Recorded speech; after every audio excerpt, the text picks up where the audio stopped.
Another phrase, actually, that I remember that you don't hear as much now is the hole in the ozone layer thing. Well, that turned out to be slightly inaccurate. Yeah, there was a massive hoo-ha about that. Yeah. About not using aerosols and stuff like that because they added to the hole in the ozone layer. And that sort of went by the by. No, it's I just never because really knew what happened to it. What happened to that was that the holes above the Arctic and Antarctic they discovered were in fact pretty natural, and they were right though. They were right though to sort of try and reduce chlorofluoro whatever it was. Yeah, greenhouse gases. Because obviously greenhouse gases don't really help the planet. Now it's the main one is CO2. And it was just early climate science, really, and they kind of got it a little bit wrong there.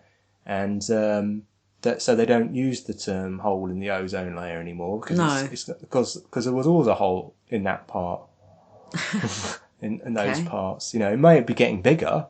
Yeah, that might be a problem, but it was kind of always there. Or people now think it was always there. So, yeah, I mean, obviously, polluting the atmosphere, i.e. the thing we breathe, i.e. the thing that everything else on the planet breathes, pretty much, is not a good idea. And, you know, obviously there's so many people on the planet that, I agree with the fact that we are actually causing climate change.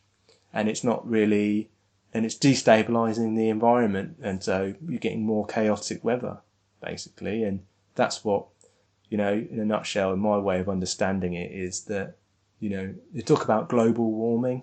Well, it's sort of slightly, that's not quite what it means. There's more energy inside the atmosphere. That's what we're really talking about, because the energy can't escape as much because of the greenhouse gases. And so what that energy does is it not only causes an increase in temperature, but causes more chaos in the environment, in the weather patterns. More extreme which weather. we are seeing, which we are worldwide, seeing, definitely. But obviously some people say that this would have happened anyway, but I don't believe that. I think maybe it would have happened anyway, but not as fast as it's happening. Yeah. Not to the extent that we're seeing it. No. I think it is possibly a natural occurrence, and, you know, the Earth does go through cycles of, you know, climate change, weather pattern, you know, but we're adding to it, is how I see it. We're not helping the issue. We're speeding the process up. Yeah. So, you know, and that is our fault, and I don't think we can get away from that, really. Anyone who says we're not having an effect is just, I don't know.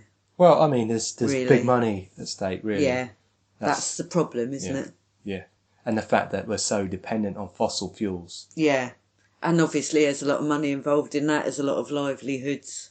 Yeah, well, yeah, not just livelihoods, but like, let's say they said, right, no one's allowed to use fossil fuels starting tomorrow. No one would know what to do. We wouldn't be able to do anything. We wouldn't have any electricity, we wouldn't have any cars, we wouldn't have any... We're back to, like, you know, gone back in time about 200 years. Yes, but I know full well that there are other ways of doing these things. Oh, yeah. But the problem is the infrastructure. So why isn't that being pushed? Because it costs money to lay the infrastructure.